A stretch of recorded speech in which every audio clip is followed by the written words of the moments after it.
Happy Friday, Manna Gatherers. There is a lot to hip hip and hooray about today. First, it's Friday and we are headed into the weekend. And this weekend is a very exciting weekend here at Union United Methodist Church in Irmo, South Carolina, because it is TLCS, the Living Christmas Story weekend, and Bethlehem has come to Irmo. It is always I would say, I don't know if this is the right word, but I'll say it, magical experience for both adults and children to see the Christmas story really come to life in our own backyard. And this year is an especially hip hip hooray year with TLCS because it is a socially distant activity that is safe for the whole family to enjoy. So that's my little plug this morning on this Friday to those here in the Midlands of South Carolina to drive on over tonight at 6:30, from 6:30 to 9 o'clock, Friday, Saturday, and Sunday actually of this weekend.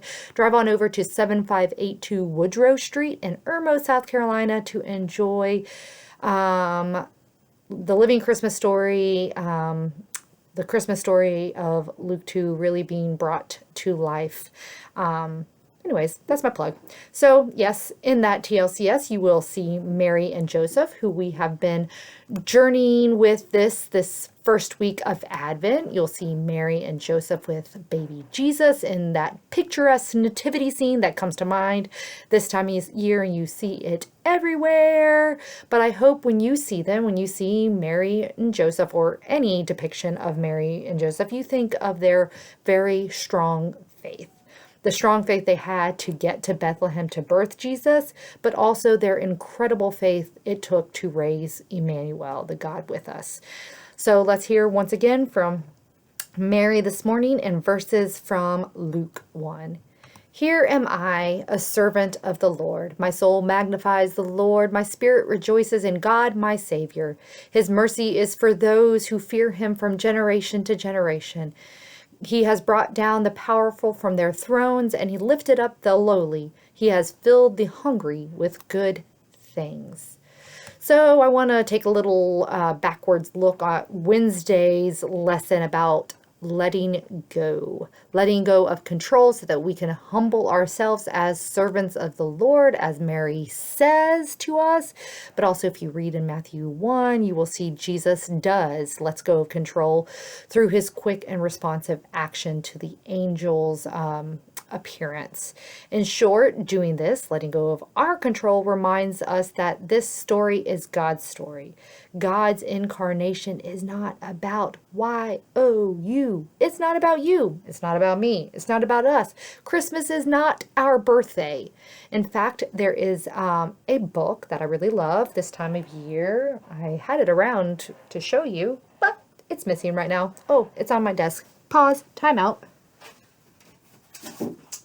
There's a little book right here called Christmas is Not Your Birthday. I think it came out in about 2011 by Mike Slaughter. I haven't read it in a couple Christmases, to be honest, but I pulled it out and dusted it off and started rereading it. And there's a lot of good stuff in this little book, Christmas is Not Your Birthday, reminding us of the meaning of this season, but also it is a great handy little sidekick to guide conversations with church members, but my children, to help them remember the reason of this season, reminding that Christmas is not their birthdays, though my two older boys have birthdays, one before Christmas and one right after Christmas. So those lines of Christmas and birthday kind of blur, and they kind of feel like Christmas is their birthday, which means I have a lot of work to do to help them understand that Christmas is about Christ, to put Christ in Christmas. Making Christmas about me, myself, and I, as if it's my birthday, is no more ridiculous than those who, for centuries and centuries and centuries, thought the earth was the center of the universe. Science tells us that the sun is the center of our solar system. The earth revolves around the sun and not vice versa. And faith tells us that The SON, Jesus the Son, is the center of our universe, of our faith. We are made to be partners with Christ in his salvific, redeeming work. But just as we say Jesus is the reason of the season this time of year, our faith says Jesus is the reason, well, all the time, for every season of the year. It takes faith to live like that, for Jesus to be your everything, for Jesus to be the center of your life and not vice versa. You the center and Jesus just kind of coming in and out. It takes a lot of faith to live like that. And Mary and Joseph had such faith.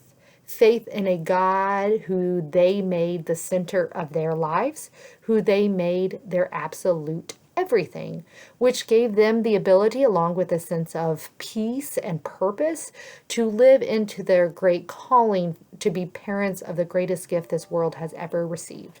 Their focus, Mary and Joseph's focus, was on the giver and the gift, on God and Jesus. Yes, as we hear Mary sing in her Magnificat in Luke 1, we hear a song of thanksgiving for all this giver and gift have done for them and this world. But still, her song, which includes the world and the receivers of the gift, like I just said, her song puts the giver and the gift at the center of this great miraculous thing that is happening through Mary and Joseph.